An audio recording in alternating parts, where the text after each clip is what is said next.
Добрый вечер. У эфіры аб'ектыў з навінамі па-беларуску і без цэнзуры. Для вас працуе Ольга Старасціна. І сёння ў нашым выданні. Цапкала выбывае з прэзідэнцкай гонкі, бо паводле ЦВК сабраў недастаткова подпісаў.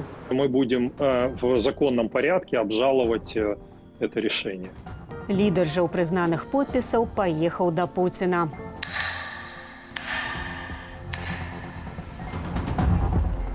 Трагедия у столицы.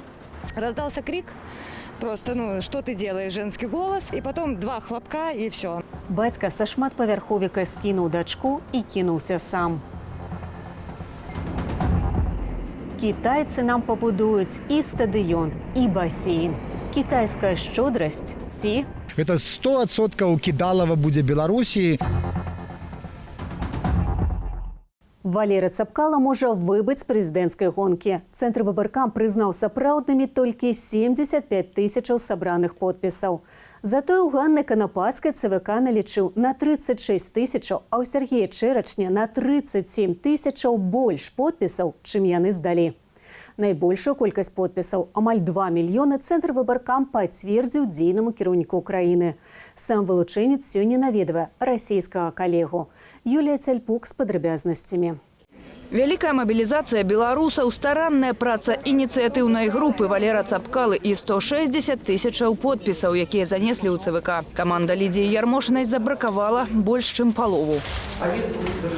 У праграме «Чэз Некст» на телеканале РБК вылучэнец сказаў: Если какое-то количество подписей будет признано недействительными, то, естественно, мы будем в законном порядке обжаловать это решение. Ніколі раней такія абскарджанні не давалі плёну. Таму на гэтым этапе ў выбарчай гонцы можа застацца толькі 6 вылучэнцаў. Скараціцца гэты спіс можа таксама пры пытаннях да дэкларацыі аб даходах. Ніколі не было праблемаў ні з дэкларацыяй, ні з подпісамі, ні з колькасцю галасоў у дзень выбараў толькі ў нязменнага кіраўніка краіны.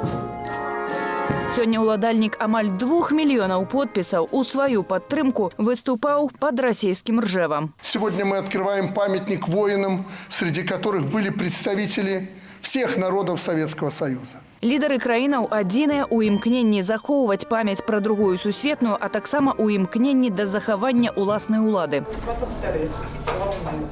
Заўтра, 1 ліпеня, у Расіі апошні дзень галасавання за папраўкі ў Канстытуцыю. Укарэненае ў Беларусі датэрміновае галасаванне там выкарыстоўвалі ўпершыню. Вырашылі прымяняць яго і на выбарах. Поправки в основной закон в случае вашей поддержки закрепляют эти ценности и принципы как высшие, безусловные конституционные гарантии. Вот и почетного караула. Владимир Жарыхін з Інстытуту краінаў СНД з Масквы лічыць, што на вайсковыя імпрэзы, як на нядаўні парад і цяпер адкрыццё мемарыялу, Лукашенко зачасціў дзеля ўтрымання свайго электарату. Кроме молодежной, организации белорусской молодежи, официально больше никто социологией не занимается, но ведь ей занимаются, ее просто не публикуют. И реальную ситуацию-то и президент, и его администрация знают. Валерый Цапкала напярэдадні заяўляў, што ў ягоным штабе чакаюць на тое, каб Расія паўплывала на выкананне Лукашэнкам правілаў гульні ў выбарчай кампаніі. Расійскі палітолог Владимир Жарыхін і беларускі палітолог Андрэй Ягораў сышліся ў меркаванні, што Расія выбірае кіраўніком дзейнага лідара, нягледзячы на крызіс у стасунках бакоў. Нікуды не падзеліся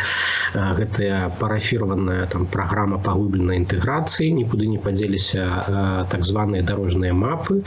Яны зараз зніклі з такога бягучага абмеркавання у медыях, але мы ведаем, што яны ёсць і што пра гэта размова ідзе. Андрэй Ягораў звяртае ўвагу, што Расія праз свае медыйныя каналы вядзе асцярожную крытыку кампаніі ў Беларусі, хоць галоўны прэтэндэнт на прэзідэнта лічыць інакш. Применяются самые современные фальшивые технологии, идет вмешательство из-за рубежа в наши выборы, в наши внутренние дела. Но мы об этом с президентом Путиным поговорим в ближайшее время при встрече. Пра тое, якія тэмы рэальна трапілі ў павестку перамоваў Лукашэнкі і Пуціна, не паведамілі іхныя прэсавыя службы. Наведаем, аднак, што пытанне энергетычнае, балючае для Беларусі, застаецца нявырашанае. У порт Адэсы прыбыў чарговы танкер з 85 тысячамі тонаў нерасійскай альтэрнатыўнай нафты. Але гэта не той аб'ём і не той кошт, які б задаволіў беларускую эканоміку. Юлія Тяльпук, Белсат. Забойства і самазабойства. Жыхар Менску выкінуў з балкона шматпавярховіка сваю дачку і скочыў сам. Што магло стаць прычыною трагедыі і што кажуць у следчым камітэце, высвятляла Галіна Абакунчык. Сёння ў гэтым двары на вуліцы Грыбаедава ў Менску адбылося надзвычайнае здарэнне. Ранкам мясцовы жыхар выкінуў з вакна шматпавярховіка паўтарагадовую дзяўчынку разам з сабакам, а затым скочыў сам. Усе разам загінулі. Двор з раніцы чапілі міліцыянты і спецслужбы. Накрытыя целы загінулых некаторы час заставаліся каля ганку шматпавярховіку. Першымі на месцы здарэння апынуліся працаўнікі камунальных службаў, якія абслугоўваюць дом. Раздался крик. Просто, что ты делаешь, женский голос. Я была там за поворотом этого дома, собственно говоря. И потом 2 хлопка, и все, Пошли смотреть, уже мужчина лежал на ступеньках, ребенок на дорожной части и собака сбоку на тротуаре. Паводле суразмоўцы, сям'я жыла на 5-м паверсе дому, але пусты дзіцячы вазок следчы знайшлі на 20-м паверсе, адкуль, верагодна, і выпалі загінулыя. А яшчэ на месца трагедыі прыбылі пажарнікі. Мужчына спрабаваў падпаліць кватэру. В квартире остались детские игрушки, поджог был в ванной комнате. В ванной комнате, видно, он перевернул вот эту корзину для белья. Она стоит отдельно, вещи в куче сложенные, подпалил. Потом, сама ванна пострадала в основном, а все остальное просто в копоти. Мясцовыя жыхары кажуць, што сужэнцы прыблізна 35-гадовага ўзросту і мелі толькі адну дачку. Кватэру ў іхным доме набылі з год таму і зусім нядаўна закончылі рамонт. Але нібыта ладу паміж імі не было і стаяла пытанне скасавання шлюбу. Прынамсі, ранкам бацька быў з дачкой адзін, а маці з'явілася на месцы трагедыі разам са спецслужбамі. Хотела развестись, и крик был какой-то, ссора была. Я не видела все происходящее, но последствия были видны. Поэтому я не могу на эту тему спокойно говорить тоже. Переворачивается все в душе. Потому что сегодня отношение у людей к детям и вообще ко всему, да не только к детям, вот что вызывает тревогу и страх. Кошка своего котенка не обидит, а тут вытворяют, что бросают в мусорки, в окно выкидывают, травят голодом. Это больная нация становится, вот и все. Цяпер у справе гібелі разбіраецца следчы камітэт. Распачалі крымінальную справу аб забойстве. Прычыну трагедыі афіцыйна пакуль не паведамляюць. Галіна Абакунчык, Белсат. Віктор Бабарыка застаецца ў СІЗА КДБ. Суд адхіліў ягоную скаргу. Не выйшаў на волю пасля 20-дзённага арышту і блогер Шэры Кот. Супраць яго распачалі крымінальную справу. Паводле таго ж артыкулу пакінулі за кратамі і Міколу Статкевіча. А тых, хто выказаў ім падтрыманне, працягваюць судзіць. Ірына Дарафійчук падрабязней. Штрафы, сотні арышту і папярэджанні дзясяткамі. Надалей судзяць удзельнікаў ланцуга салідарнасці 19 чэрвеня. Працэсы адбываюцца ў розных судах, але выглядаюць падобна. Усе сведкі таксама тыя ж самыя людзі. Просто 2 амонаўца, і яны кажуць, аднолькавыя рэчы, што я там быў, я гэтага чалавека бачу, і у яго на твары была маска, але я ведаю, што гэта ён, я паглядзеў на вось такую фотокартачку з пашпарту, і я даведаўся, што так, гэта ён. Паводле падлікаў праваабарончага цэнтру «Вясна», толькі ў Менску падчас ланцугоў салідарнасці затрымалі больш за 260 чалавек. Суды над часткаю затрыманых ужо адбыліся. Цяпер судзяць тых, каго адпусцілі праз некалькі гадзінаў пасля затрымання, склаўшы пратаколы за ўдзел у несанкцыянаваным масавым мерапрыемстве. Задержали напротив цирка, привезли в центральный РУВД, написали в протоколе, что это Макдональдс. Задержали, непонятно за что, долгое время не поясняли, потому как сам митинг мы не посещали, и, собственно, внешних признаков того, что это мероприятие было митингом, тоже не было. Я нават обернуться не паспеў, як паглядзець у твар тых людзей, якія мяне затрымлівалі. Затрымліваюць не толькі людзей, але і машыны. Аўта Менчука Андрэя Ляўшыцкага на штрафной стаянцы, а сам кіроўца сотні правёў у пастарунку. Яго аштрафавалі за непадпарадкаванне міліцыянтам і за налепкі на аўтамабілі. С этой налепкой мне ездить нельзя, с любой налепкой, реклама, логотип и так далее. Я надеюсь, мой поступок в любом случае дал какой-то глоток свободы для других граждан и показал, что не стоит бояться. Чуть-чуть без машины поездим, чуть-чуть отдохнем в КПЗ, и дальше будем жить. З пачатку выбарчай кампаніі агулам прысудзілі ўжо больш як 4 гады арыштаў і больш за 150 тысячаў рублёў штрафаў. Дзесяткі затрыманых атрымалі папярэджанні. Я не буду пасля гэтага сядзець дома і глядзець нейкія там трансляцыі на то, як людзей надалей затрымліваюць. Вось. Яны, мабыць, толькі гэтым злуюць людзей, не болей таго. Не зменіцца сітуацыя, ці дадуць суткі, ці адпусцяць просто так, потому что злость ці незадаволенасць на затрыманні, незадаволенасць сітуацыі, яна так ці інакш астаецца. Як бы даюць прысуд жорсткі, не даюць прысуд жорсткі, яна ўжо ёсць. Міжнародная амністыя асудзіла масавы пераслед блогераў, журналістаў ды актывістаў і прызнала вязнямі сумлення Віктара Бабарыку, Сергея Ціханаўскага ды іхных арыштаваных паплечнікаў. Беларускія праваабаронцы лічаць палітвязнямі ўжо 21 асобу. Сёння да спісу дадалі блогера Ігора Лосіка і палітыка Міколу Статкевіча. Ірына Дарафейчук, Белсат. Рэдкі выпадак у беларускай судовай практыцы. Адмянілі смяротны вырак галоўнаму фігуранту рэзананснай справы Віктару Скрундзіку. Вярхоўны суд адправіў на паўторны разгляд справу аб забойстве пенсіянераў. Адвакат Скрундзіка лічыць, што віна ягонага падапечнага даказаная не была. Паводле яго суд парушыў права абвінавачанага на абарону. Забойства 2 пенсіянераў і напад на жанчыну сталага веку адбыліся ў студзені летась у вёсках Сухоўшчыцы ды Ульянука каля Слуцку. У злачынстве прызналі вінаватымі 3 мужчынаў. 29-гадовы Віктар Скрундзік атрымаў выключную меру пакарання. 25-гадовы Віталь Мяціш 22 гады калоніі. 33-гадовага Валянціна Бушніна пакаралі 18 гадамі зняволення. Ніжняя палата парламенту ў першым чытанні прыняла новы кодекс аб адміністратыўных правапарушэннях. Новы дакумент прадугледжвае пэўныя паслабленні, змяншэнне штрафаў. Аднак за масавыя беспарадкі ці тое, што ўлады называюць закалотамі, застаюцца жорсткія пакаранні. Дакумент абноўлены больш як на 40%. У шмат якіх артыкулах новы кодекс прадугледжвае прафілактычную і тлумачальную працу, папярэджанні, вусныя заўвагі. У кодексе прадугледжаны 3 катэгорыі правапарушэнняў. Першая – адміністратыўныя правіны, за які пагражае штраф да 10 базавых. Другая – адміністратыўныя правапарушэнні, за іх штраф, канфіскацыя, дэпартацыя. І трэцяе – буйныя адміністратыўныя правапарушэнні, пры паўторы якіх магчымая крымінальная адказнасць. У краіне лядовых палацаў маюць з'явіцца і іншыя буйныя спартовыя аб'екты. У сталіцы адбылася прэзентацыя праектаў нацыянальнага футбольнага стадыёну і сучаснага басейну. Іх будуць узводзіць падраднікі з Кітаю. Што гэта, шчодрасць кітайцаў ці пастка для нас, высвятляў Дзяніс Ганчарэнка.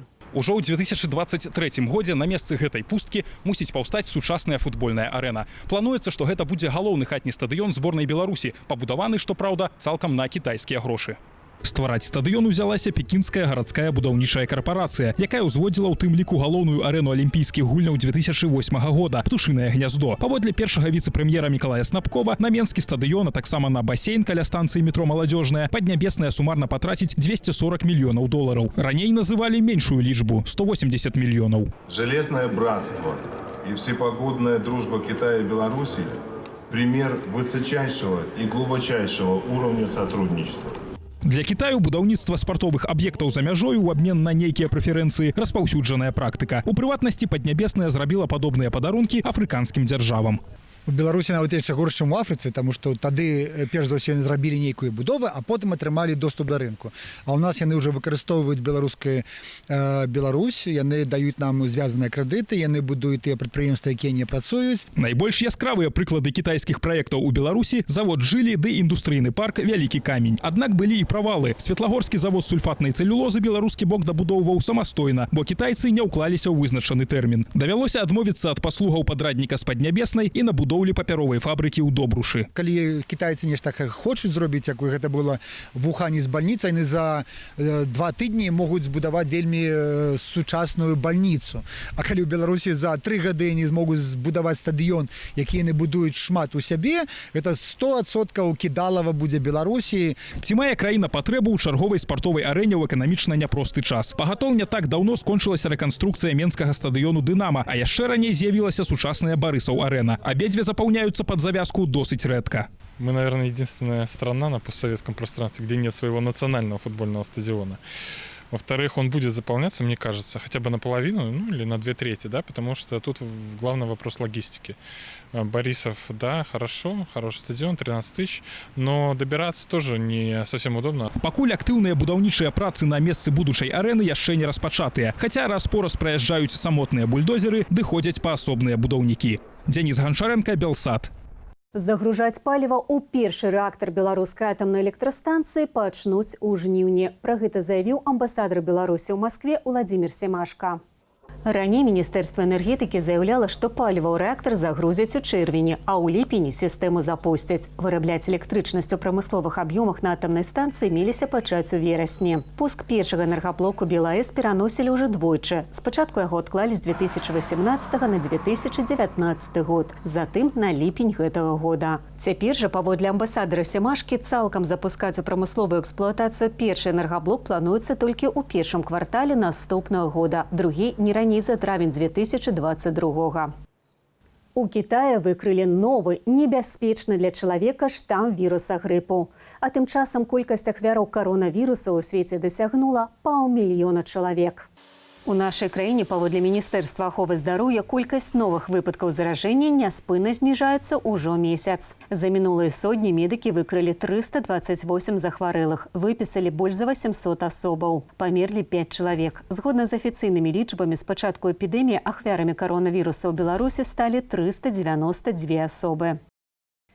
Што будзе, калі аб'яднаць барбершопы, мужчынскія цырульні і піваварную кампанію? Народзіцца новы фестываль «Барбірфест». Не прапусціла падзеі Хрысціна Чарняўская. Пасмакаваць новы сорт піва ды выйсці прыгожымі з самаізаляцыі сёння прапановвае шэраг менскіх барбершопаў разам з беларускім броварам «Аліварыя». У Менску праходзіць першы «Барбірфест». Імпрэза піва і стрыжак, за якія не трэба плаціць грошай. Ініцыятыва зладзіць фэст належыць кампаніі «Аліварія». У чэрвені бровар выпусціў новы сорт піва ў лінейцы «Каральян White Go». Менавіта гэта стала натхняльным штуршком. Бо як граф Чапскі, якому прысвечана піўная серыя, імкнуўся да паляпшэння гарадскога асяродку, так і бровар хоча ўнесці пазітыў у жыццё гараджанаў. Мы зразумелі, што ў апошні час многа хто быў на самаізаляцыі. Так, іх прычоскі, барада, вобраз цалкам, яны патрабавалі сустрэчы з майстрам, так? Вось, і мы вырашылі, што хопіць быць каўматым, запрасілі ўсіх у барбершопы. Да ідэі далучыліся 14 сталічных барбершопаў і салонаў прыгажосці, якія ў пандэмічны перыяд адчувалі нястачу кліентаў. Падчас імпрэзы ўсе яны надаюць наведвальнікам звычайныя паслугі, ад стрыжак да мадэлявання вусоў ды барод і выдалення валасоў воскам. І ўсё гэта бясплатна. В данном случае мы хотим помочь людям выйти с самоизоляции красивыми. Мы хотим радовать людей. Если люди будут рады, значит, будем и рады мы. Агулам у Барберфесте маюць узяць удзел прыблізна 170 асобаў. Яны рэгістраваліся загадзя і на канкрэтны час, каб стварыць максімальныя умовы бяспекі ад каронавіруса. Наведвальнікі, з якімі нам удалося паразмаўляць, прызнаюцца, што ўпершыню карыстаюцца з паслуг барбершопаў. За гэты перыяд чакання вось так вось зарос і зразумеў, што варта паўдзельнічаць і у фестывале стрижек. 4 месяца не стригся и был похож, ну, вот совсем, то есть у меня вились волосы, все везде торчало. Меня уже все там и девушка запинала, и родители тоже сказали, сходи ты постригись. Ці стане Барберфест штогадовай імпрэзай, прадстаўнікі кампаніі загадваць не бяруцца. Усё будзе залежыць ад сённяшняга досведу. Але спадзяюцца, што ў будучым у іх з'явяцца цікавыя супольныя праекты з беларускімі брэндамі. Хрысціна Чарняўская, Белсат. На гэтым развітваюся да заўтра. Усяго вам самага добрага. Беражыце сябе і сваіх блізкіх.